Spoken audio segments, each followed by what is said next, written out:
This episode is brought to you by 99 Designs. Behind fear and lack of confidence, design projects are what I see hold entrepreneurs back the most. Luckily, 99 Designs can help. Visit 99designs.com/smart and get a $99 power pack of services free. The podcast where we talk to smart people, but not necessarily done by smart people. That is an awesome question. This one goes down probably on one of my top 5. Hey, I like nutrition. I like to eat food. This is the coolest thing ever. We're going to do this forever. I wish I paid more attention in that class. You know, I'm going to be honest, I don't understand that. As a man, I don't get it. Welcome to smartpeoplepodcast.com. Welcome to Smart People Podcast, conversations that satisfy your curious mind. I'm Chris Stemp. And I'm John Rojas. We're number one. We're number one. We're number one in education on iTunes. My dad the other day, I'm at dinner with him, and he goes, "It's kind of weird to say my son has the top educational podcast in the world. You're not that smart." Yeah, especially when you see who's running the podcast. That's They're what like, he said to me. Thanks, Dad. No, but the reason is because not only have we put in 4 years of hard work, but we've had incredible guests and we have amazing listeners. Thank you guys so much. You write in, you tell us, hey, change this or great job on this, and we're trying to adapt. And thanks to Simon Sinek, episode 149 got featured on the front page of iTunes. It was my unicorn. That was, really, man, he's such a good communicator. But yeah, it was a fantastic interview. It's ripe for inspiration if you need it. Speaking of being humble and milestones, we've also got episode 150 dropping this week. Chris, I don't know about you, but I honestly didn't think we were going to make it to 150, let alone 25. No, and it's embarrassing to go listen to any podcast before episode 50. Oh, yeah. If you're a new listener and you're downloading the backlog, start at, I'd say 50. Brene Brown. Well, we got Seth Godin and Tony Shea. We had good guests. We just didn't know what the hell we were doing. We didn't. We had terrible microphones, all kinds of just bad stuff. But now I like to think we've come a long way. Yeah, and actually, this week's guest is just as amazing as last week's. This week, we're interviewing James Nestor, and his book is currently number 3 on the best nonfiction books of the year on Amazon. It is so much fun. The book is called Deep. We're going to dive into that here in a little bit. Nice pun. How many puns did you drop? No, I just reused dive in. I don't know, man. I think you were writing. You were just waiting for that one to come. Guys, as a reminder, we are giving away a Kindle Fire HDX 7-inch tablet and 4 $25 Amazon gift cards. All you have to do is sign up for the newsletter. Head over to smartpeoplepodcast.com. You'll see the newsletter sign up over on the right-hand bar at the bottom. Just sign up there. You're going to get amazing information and content in the newsletter and a chance to win an awesome tablet or some Amazon gift cards. Yeah, we're going to do a random number generator and pick some lucky winners out of our newsletter list. So head on over, sign up for that. So getting into our guest this week, as I mentioned, it is James Nestor. His recent book is called Deep: Freediving, Renegade Science, and What the Ocean Tells Us About Ourselves. James has written for Outside Magazine, Dwell Magazine, National Public Radio, New York Times. The list goes on and on. In general, he's just a fantastic writer as well as journalist. So I'm going to turn it over to James. Also, we have some books to give away. James was nice enough to send us a few copies of Deep. So if you like the show, head on over to Twitter and tweet to us at Smart People Pod. Mention James, which is at Mr. James Nestor. All those links are on smartpeoplepodcast.com, and we will send a few of you his newest book, Deep. Here it is, James Nestor.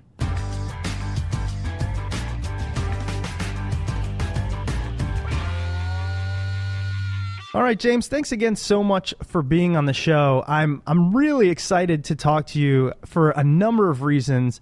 One of which, and I figure we start here, is, this is around episode 150, and almost everyone we talk to is an author, but in my mind, few are truly writers. And I believe after kind of learning about you, that is what you are at your core, and it's such an interesting craft. It's an art, and to make money doing it is a whole nother thing.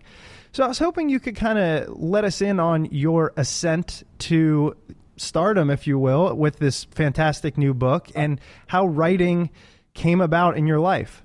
Well, if stardom is sitting around in your backyard in flip-flops and old jeans in a tiny office you built yourself, It then is. I'm gravely disappointed. That is in my mind, but Well, okay, I'm not complaining. It's a nice day out here.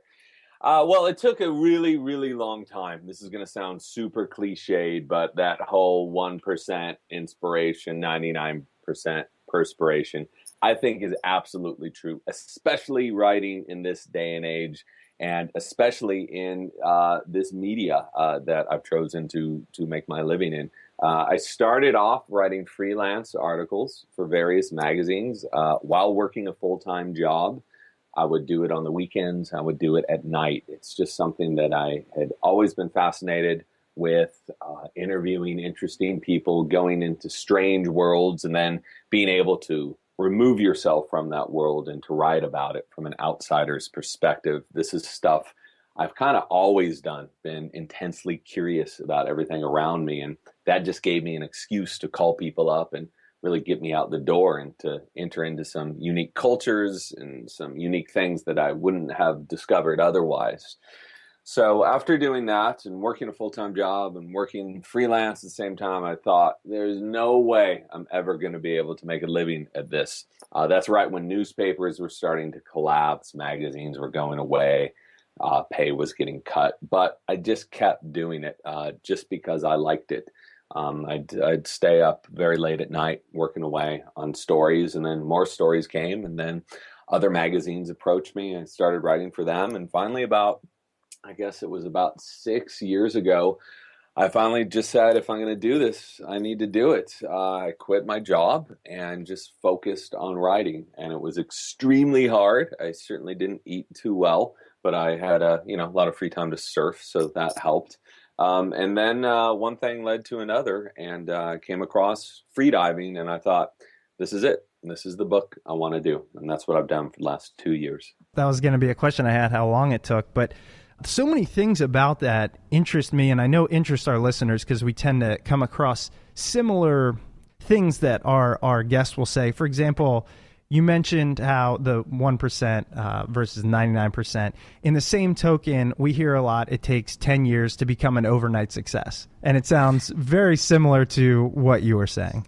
That's exactly right. And by no means am I saying some overnight success. I still have years and much more work to go before I ever reach something of that level. But to get to the stage where I'm actually able to support myself and I'm happy in what I'm doing, it takes a long, long, long time. And you have to really love to write and love to research, or there's no point in doing it. I mean, if you're interested in making money, and that's your sole interest, this is about the worst industry to do that. And become a stockbroker. You'll be a lot happier.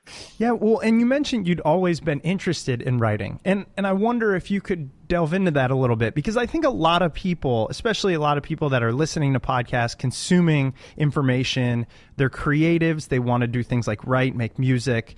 So what is the difference between being interested in it and being so fascinated or just driven that you quit your job, you do it at nights and weekends, times when I like to play golf or play poker or something? I'll tell you a story about a friend of mine who shall remain nameless. She had been going to writers' conferences for years. She has bought every book on how to write, both nonfiction and fiction. She's gone to screenplay writing classes. She's watched movies, documentaries. She has an entire library on this stuff. And when I talk to her and I say, well, how's it going? Like, what are you writing? She's like, I haven't really written anything yet. I need to take another class. I think I need to move down to Los Angeles because that's where writers go. If you're going to write a screenplay, you need to go down to Los Angeles. And this has gone on for years and years and years. And I guess the moral of this little fable is that you're not going to get from point A to point B without sitting alone in your house for hundreds, even thousands of hours working away on this thing. There's just no other way of doing it. Maybe a class will help you once you're further along, or a book's going to help you, but it's just, elbow grease. That's what it is. And you have to really like that isolation, and you have to really like the work that you're doing, because again, it will not be worth it in the end. So I guess that's a long way of saying, this is something that takes a while, and the only way to do it is to do it. Absolutely. And again, sound advice that I think, people know, but oftentimes they write it off. Write it off, if you will. There's another bad pun for you. Yeah. There's going to be a lot of those when it comes into play, by the way. Just a heads up. I love it. The last question on this topic, I think I have until one other one pops up, is just, so the book we're talking about is deep, and we're going to get into that and its success thus far in the short time it's been out. But what does success in terms of writing and being able to make a career out of it, what does that look like? Is it a book advance? Is that what allowed you to move into this completely? At the beginning, success to me looked like not having to go into a regular job and to hang out by a water cooler and, eat Entenmann's at someone's birthday party you don't know. I said, as long as I'm not doing that, I'm going to be successful. And if I got just enough money to get by and to pay my mortgage here on the house, then I'm going to be okay. So once I did that, I said, wow, I've made it. I can do this for a living. I'm not making hardly any money, but it's enough money to get by, and I'm totally happy doing this. But as things progressed and as I started getting larger magazine stories and started getting paid a little more, I was like, wow, I might be able to afford these things called like cheese and new shoes after a while. And then when the book came about, everything happened suddenly, and it just struck me out of the blue. I was on assignment for Outside Magazine. They sent me out in 2011 in September to check out something called the World Freediving Championships. And we'll get into that, I know, in the next segment, but I'll just use this little story as a lead into it. So after that assignment, I just said, wow, I found something. It's the book. The proposal came together in about 4 weeks, which for a proposal is nothing. It was about 60 pages long. The first night we sent out the proposal, I had one of the best editors in book publishing on the phone, and he said, I want this book. So it completely blew me away. And then you get an advance, and that advance pays for that year of travel, research, and writing. Then you get another advance once the book is done, and on and on. So it supports you. If you get the right deal, it supports you for a few years. And I got the right deal, and I'm ecstatic about it.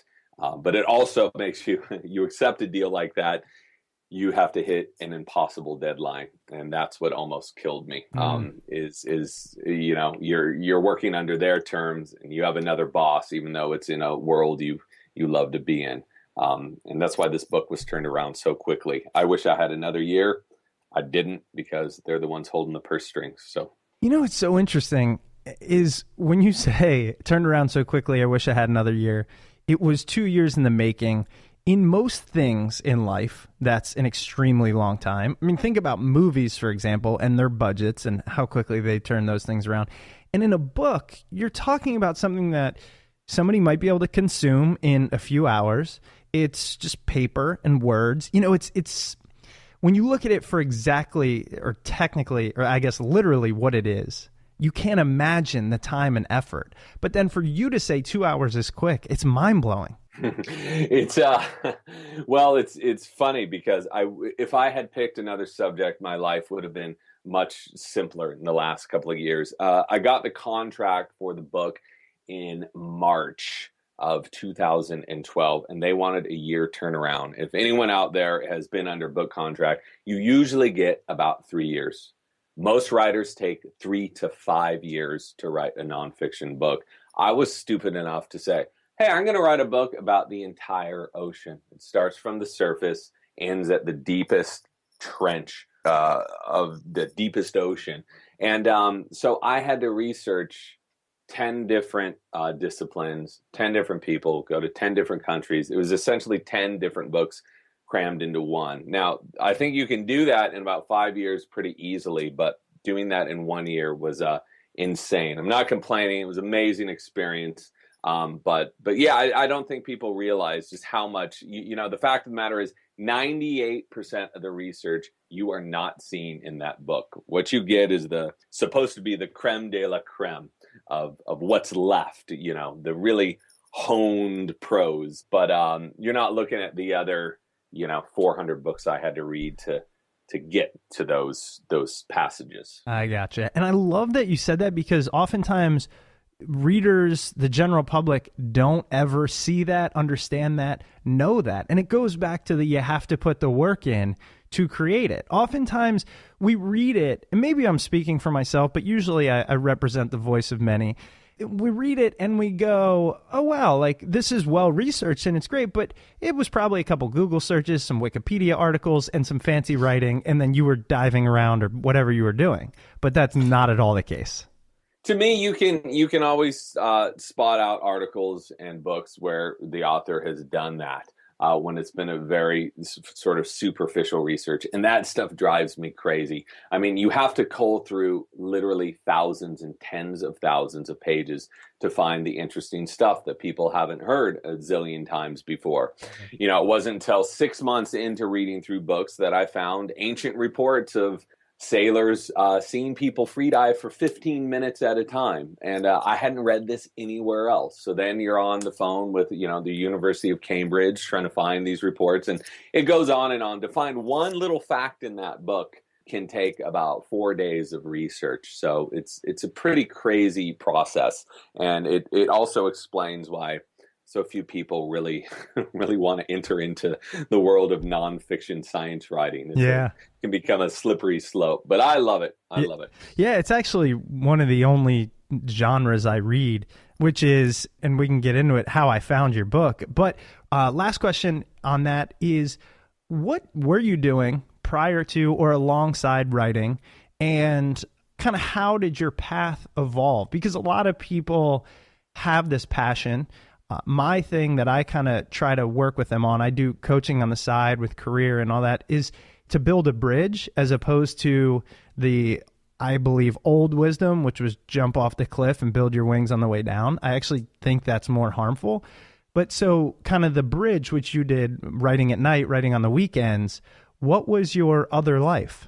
Well, I got a pretty useless degree in English in college, like many of us have. And so, coming out of the gate, I knew about things like new colonialism, but I didn't know how to function in the business world, which just didn't go so well. So I took up just copywriting jobs. I did a lot of copywriting, did a lot of ad writing, did some copy editing. I mean, that was my only real use to find a way of paying my way is to correct people's English, which can get pretty annoying at times. But, it was something I was pretty good at, and I liked it to a certain degree. But again, you're writing about stuff you don't care about. You're writing advertising copy that was pretty soulless and oftentimes completely false and lying. And it just kind of got to me after a while. It's like, if I'm going to spend all this time really honing my craft, I want to do it in a world that might mean something to someone else. It might be of mutual benefit to both me learning about this stuff and other people who read it. And that feedback is the most important and just makes it all worthwhile when someone really responds or is affected by something you wrote. And that's when I know I've found the right job. Perfect.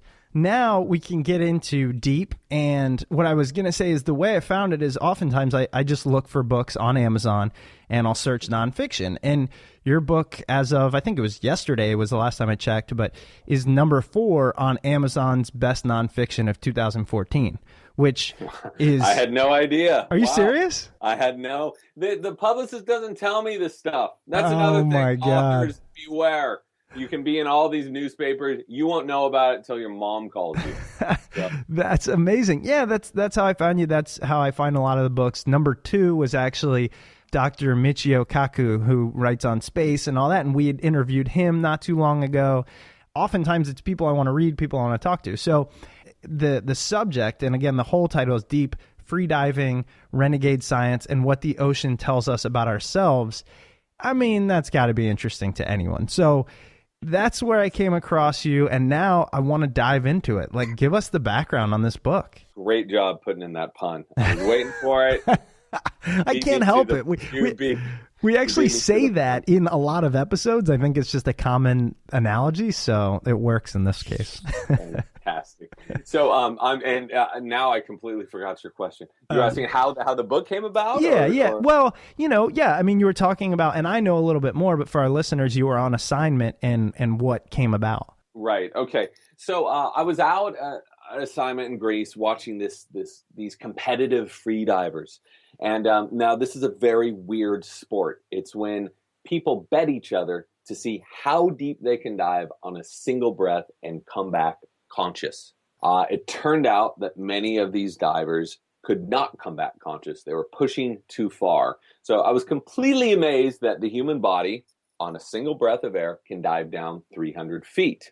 And we have all these reflexes within us that allow us to do this. But I was also pretty disgusted that these people were using this amazing mammalian dive reflex for competition, for bragging rights, to, best the other guy next to them. And they were just coming up with blood running down their faces. And one guy was in cardiac arrest. And the whole thing just looked insane. It looked like, what you would imagine like a competitive yoga would look like. And that to me looks pretty bad. Well, that's what freediving looked like to me as well.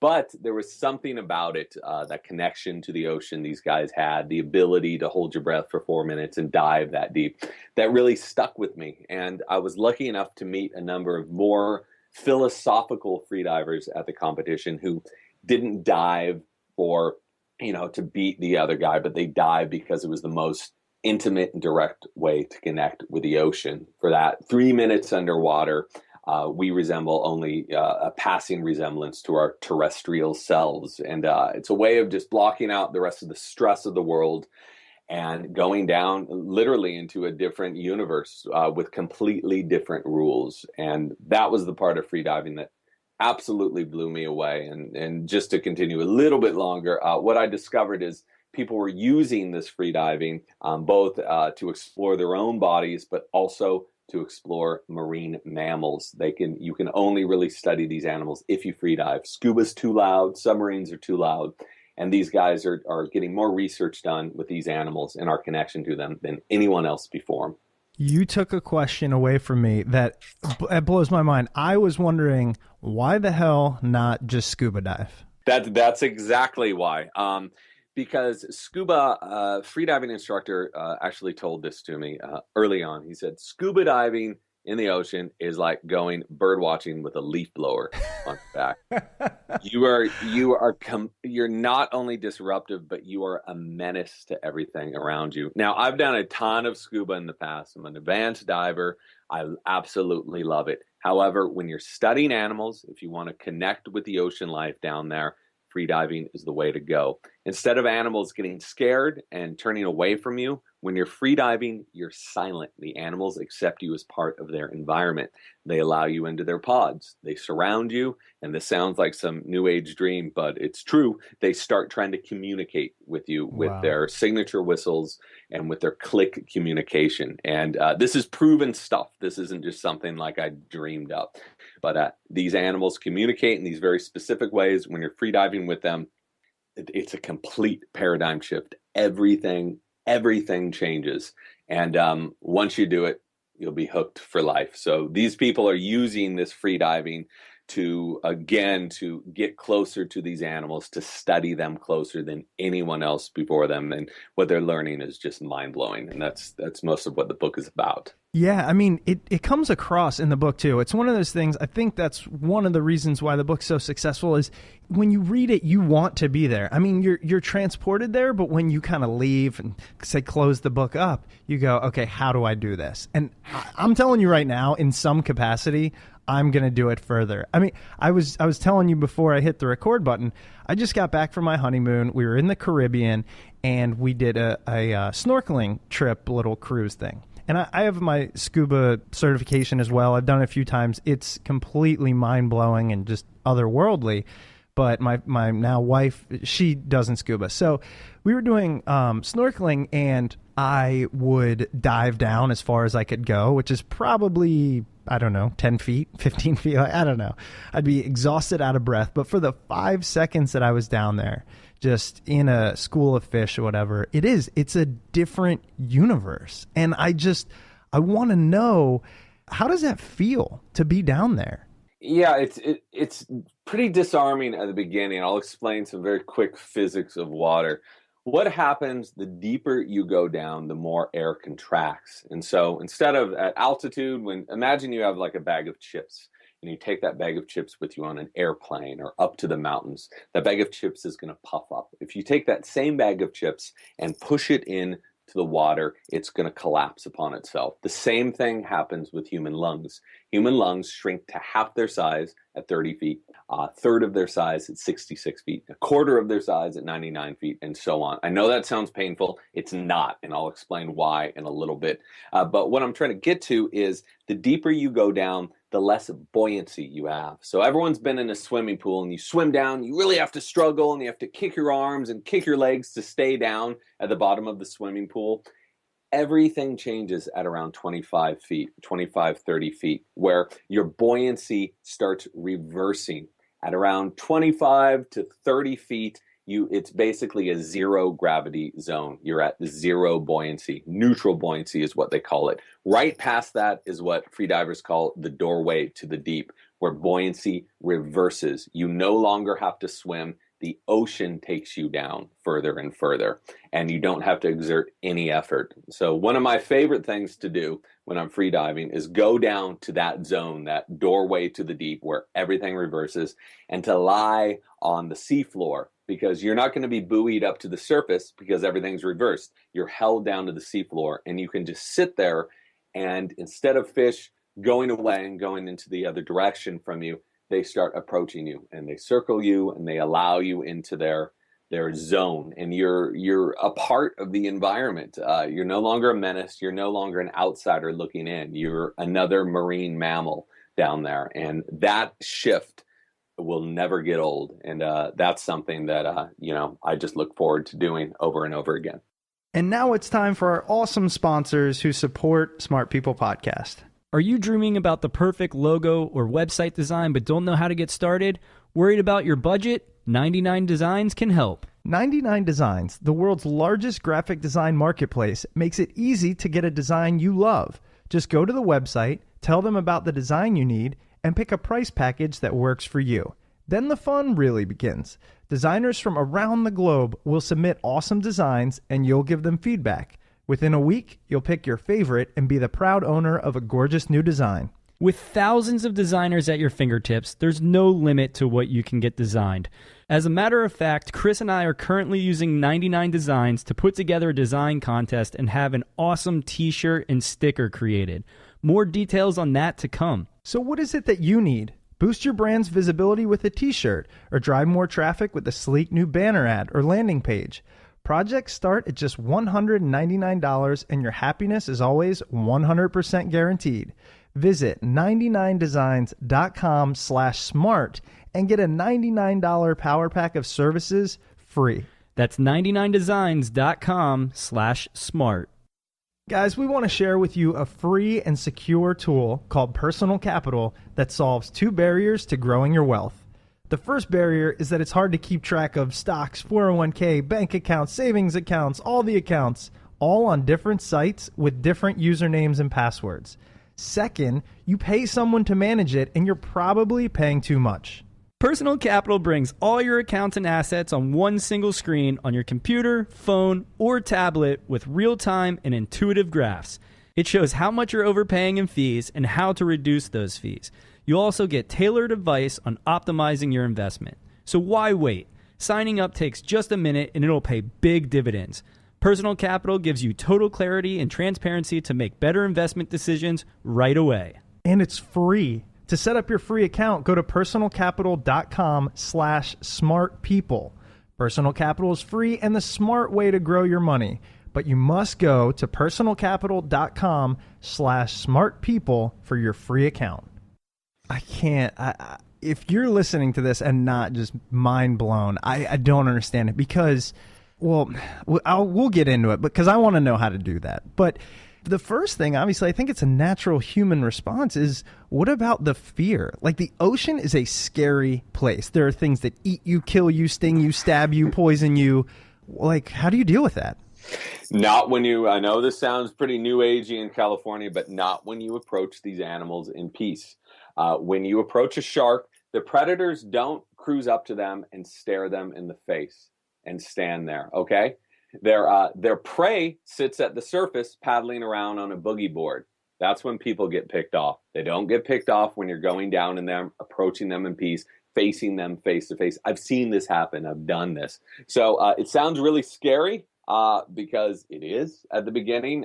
Something, and this is something I write about in the book, is I was so entranced by free diving, so mystified by these guys diving 300 feet. You know, some free divers can hold their breath for 12 minutes at a time. However, every time I tried to do it, those images of competitive divers coming up with like blood on their faces or in cardiac arrest kept popping up in my brain. And it took me months and months and months to get those negative images of people competing in this discipline and replace them with the images of people swimming with whales or swimming with dolphins or sitting on the seafloor and accepting this practice as almost like a yogic practice, something that's almost like a spiritual thing, a meditation. And once I was able to get that into my mind, that this thing isn't about competition, it's not always about looking at your dive watch and seeing how deep you can go or how long you can hold your breath, but it's just about being down there and experiencing a different world. Once I was able to get that into my head, I was able to go deep, and that's when everything really changed for me. So let's talk about two things on this subject. The first, which you cover in your book, it's fascinating. It's the science of it. I want to know kind of the physiological aspects of free diving. You know, sure, at 300 feet, it's crazy, but even the 30, the 50, because when I think about it, my sinuses feel like they're going to implode. You know, as you mentioned, you're fighting the buoyancy. I get worried. I know you can't rise back up to the surface too fast. So what did you learn about the physiological aspects of it? All that is wrong, by the way. And I'll explain Good. why. We're literally born to free dive. We are born to do this. Cultures have done this for 10, 20, 30,000 years. As long as, we've been recording these things. We found proof of freediving cultures 15,000 years ago. So our bodies are equipped with something called the mammalian dive reflex. This is also known as something called the master switch of life. Now, dolphins have this, whales have it, seals have it, humans have it too. And these switches, these reflexes, allow us to withstand the incredible pressures of a deep dive. Our bodies completely transform. It's the most profound transformation that we can naturally experience. Right, the second you put your face in the water, your heart rate's going to lower about 25%. Blood's going to start rushing from your extremities into your core. Your brain waves are going to soften. You're going to enter a meditative state. It's no coincidence that, people, when they're all hyped up and stressed out, splash a little cold water on their face. That's the mammalian dive reflex. It spurs a physical transformation. It's not just an empty ritual. Now, the deeper we dive into the water, these reflexes become more profound. More of them start triggering. Eventually, as the lungs shrink up, I know a lot of you were like, oh, I don't want my lungs to shrink up to half or a third. You don't really feel this happening because all of these triggers start flipping inside of your body. Your core, areas of your core engorge with blood. Your lungs, the alveoli in your lungs, begin engorging with blood to counteract those pressures. Now, these reflexes only happen when we dive deep, and every single human has them. So we are literally born to do this. Our bodies are built to do this. The deeper we go, again, the more reflexes are triggered. I could go on and on and on about this. One thing I will cap it off, and I do go on about this in the book, but freedivers do not get the bends. The human body in its natural state is the only way someone can ascend from, say, 300 feet in a minute. You do that with scuba, your lungs explode and you die. But when you free dive, the body in its natural state again knows how to deal with the exchange of gases in the lungs. It knows how to purge these things from the body, and it allows you, a free diver can ascend as fast as he or she wants. There's no limit on that. Are you kidding me? I am not kidding you. This is real stuff. That's Wow. You can go on YouTube and watch freedivers, ascending from 300 feet down, just going straight up. There's no decompression stop. That's only because of scuba. We humans started getting the bends because we stopped freediving. We started breathing compressed air. That's how the bends came about. Wow. Freedivers don't get the bends. I honestly just assumed the same thing with scuba. And maybe it's because I was trained to scuba and obviously not freedive, but you stop. And that's what I was thinking. How do these guys, if you're gasping for air, how did they go like, well, okay, I'll stop here while my heart feels like it's going to explode? That makes a lot more sense. No, it would drive, that's something that would just drive people batty. Yeah. No, that doesn't happen. So what's so great about, with scuba diving, you're down 100 feet. You're like, if things start going wrong, you can't just go to the surface. Exactly. You got to do a deco stop. But with freediving, you don't. You're on the seafloor at 40 feet down. You think, wow, maybe I should take a breath now. I'm getting a little uncomfortable. You kick your fins as fast as you can. You're up at the surface within a few seconds and you're breathing. And that's the only way to do it. You can't do that with any other contraption. Like all of these illnesses we got from underwater exploration, oxygen toxicity, nitrogen narcosis. Some freedivers get that very deeply, but the bends, all these things are because of the technology. The human body has known how to do this stuff for millions and millions of years, and these guys are just now rediscovering it. So cool. So the next thing is, how does anybody train to do this? And I don't mean to do it competitively. Okay, I don't want to get sued, or I don't even know if that's possible. But for people who just say they dove straight down and maybe they didn't make it back up. But for people like yourself who are interested in it, to go sit on the floor 40 feet down, which I want to do that. How do I do it? Well, what a lot of people see of freediving, actually the only thing people see of freediving is the dangers of it. And this is so frustrating to so many people who do it responsibly. When people think of freediving, they think of competitive divers. In November, a guy from Brooklyn died competitive diving, and that made world headlines. People are just saying, oh, freediving, it's like base jumping. It's some extreme sport. People do this to, get jacked up. It's for adrenaline rush. You cannot freedive if you're amped up. You can't do it for adrenaline. You can only enter the ocean in a meditative, calm state. It's impossible to do it otherwise. If you push yourself like these competitive divers do, you're going to probably get hurt. But if you enter the ocean in peace, you understand your body and its limits, it's going to be fine. So having said that, the best thing to do is to take a course. There are courses offered by a great group called Performance Freediving International. Another guy, Ted Hardy, Harty. I did some training with him, and I did training with PFI and with a bunch of other divers that I was hanging out with. And they all say the same thing. Know your limits, never dive alone, and enter the ocean in peace. Don't push yourself into the ocean.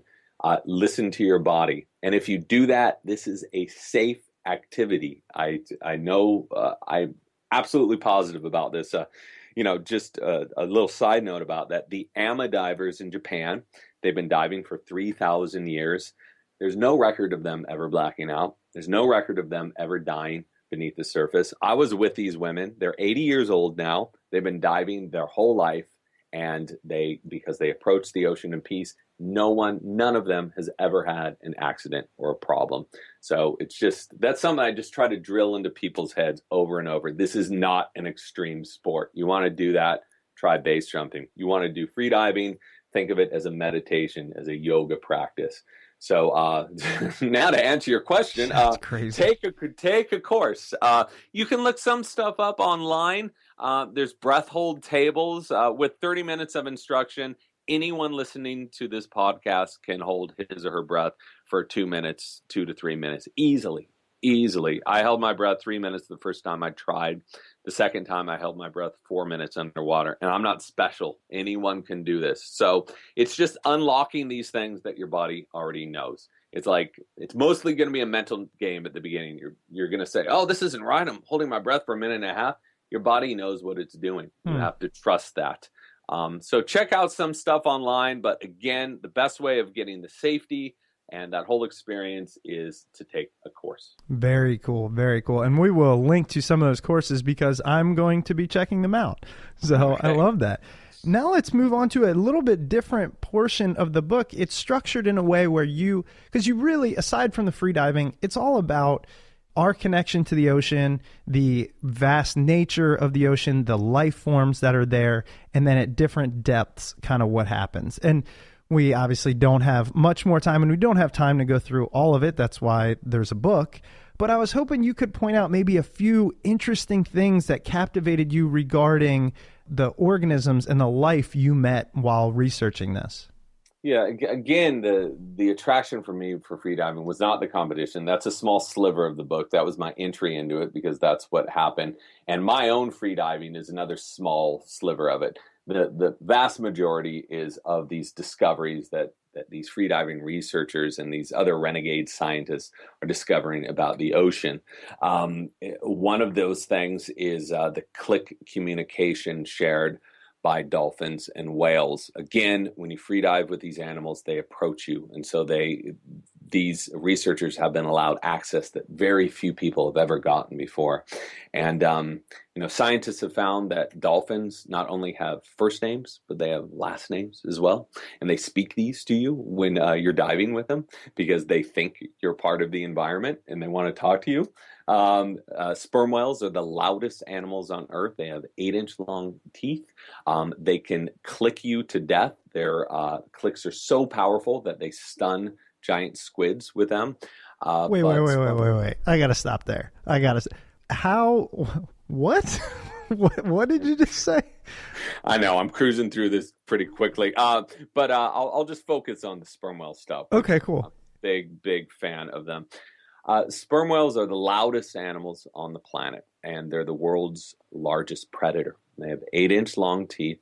The majority of their diet is giant squids, which they dive down to around 9,000. Some people think 10,000 feet to hunt giant squids. And they're able to emit these clicks from their noses. You know, in the ocean, sure. This is something. It's a dark environment. So what good are eyes if there's no light to see anything? So animals such as dolphins and whales and sharks have developed extra sensory abilities. I'm not talking about ESP. I'm talking about 6 senses to see in their environment, to communicate, and to navigate. So sharks use something called magnetoreception, which is an attunement to the Earth's magnetic field. Humans have this too. Whales use something called echolocation, which is a form of sonar. They shoot out a click, wait, and listen for the echo to return. A whale can see a human from a mile deep. A whale can be a mile underneath you and see you. So humans also can use echolocation. And I met some blind people that learned how to echolocate like whales to see in their environment. Now, specifically, the reason why it's so important to freedive with sperm whales is because these animals could kill you in a second. But for some reason, when you're freediving with them, they approach you in peace and they try to communicate with another form of click that is not used for echolocation. They have clicks that they use for communication, and these are very different than echolocation clicks. Sperm whales have different dialects. Sperm whales in one area of the ocean are going to click differently from those in another area of the ocean, and they exchange these dialects to learn where the other is from. Now, they send freedivers these communication clicks in the water, and these clicks are so powerful, you feel it in your chest, the water starts vibrating, and again, this sounds like some new age dream, but this is science. I experienced it. I was there. We've got 20 hours of video proving it. Wow. And it's just, we're looking for intelligent life outside of Earth. Well, we need to go like, a few miles off the coast, and a sperm whale has a brain 6 times the size of ours. It has neocortex, spindle cells, everything the human brain has, but in a much larger quantity. These are extremely intelligent animals, and there's just no research being done with them. And that's what these freediving scientists are trying to do, trying to learn about them, trying to learn about their language, and that's mostly what the latter half of the book is about. Yeah, I mean, I knew about the echolocation a little bit. I saw like a 60 Minutes about how blind people are using it. It's very cool. But I didn't know that's how they hunt, or what prevents them from using the stun click on a human and just eating you. I'd imagine you have as much protein or whatever they're looking for as a giant squid. It's a great question, and it just you can draw your own conclusions. Yeah. Mine personally, from having interacted with these animals, they could so easily eat you. They have just like 50 enormous teeth. Sure. And they're usually wrestling huge, very violent giant squids. But they don't. They come right up to you. They're very docile, very playful. A lot of researchers think their echolocation is so strong, and this is fact, that it penetrates through flesh. So a sperm whale is not going to only be able to see what you look on the outside with echolocation. It's going to be able to see what's on your insides. So a lot of researchers believe they're able to see us, see that we're different, see that possibly we have very large brains, and we have lungs just like them. When they echolocate each other, what do they see? That they have very large brains and they have lungs, that they're mammals. And they become very curious. When these things are approaching you from underneath you and they're clicking and the water feels like it's vibrating, you're thinking like, what the hell am I doing here? Like my work life just got really, really, really weird. But you have to, just as in freediving, you have to trust that moment. You have to go in and approach the animals with peace. And there is this enormous paradigm shift. They're learning as much about us as we are about them. If you think about how sperm whales view the world, what have they seen in the past 60 years? They've seen boats hunting them. They've seen people harpooning them. They've been polluted. Their whole environment has been polluted with various sonar sounds. So they don't really know anything about us. They know less about us than we know about them. So they're very curious, and they're studying us, and they're probably exchanging information about us. Hopefully they're saying, well, not all these guys are jerks. Not all these guys are out here to kill us. Some of them seem pretty peaceful and curious. And so the more you dive with them, the more I think, they can hopefully get a better understanding of us as we will with them. So it's a mutual thing.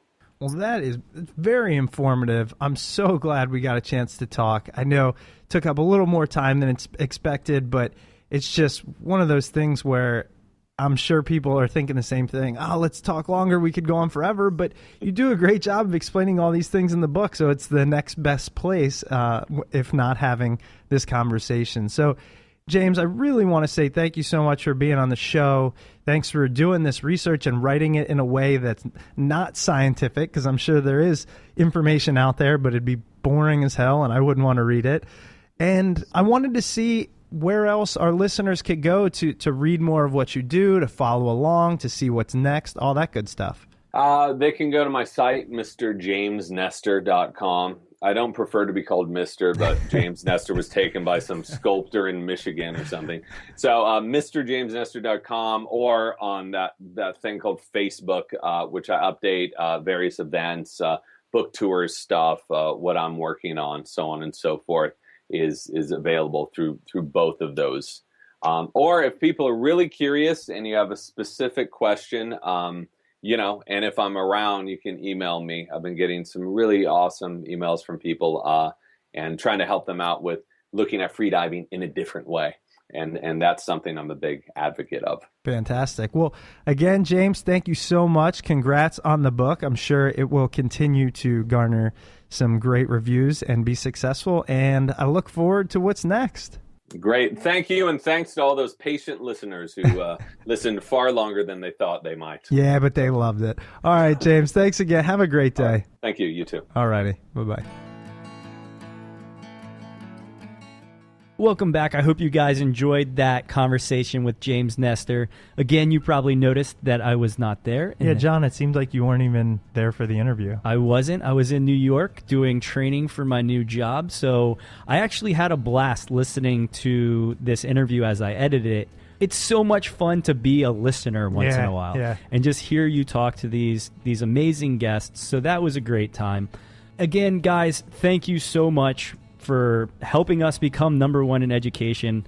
It's such a great feeling to be able to tell family and friends, hey, I'm accomplished on iTunes. Yeah, really. Well, I don't know how accomplished that makes us, but it is cool.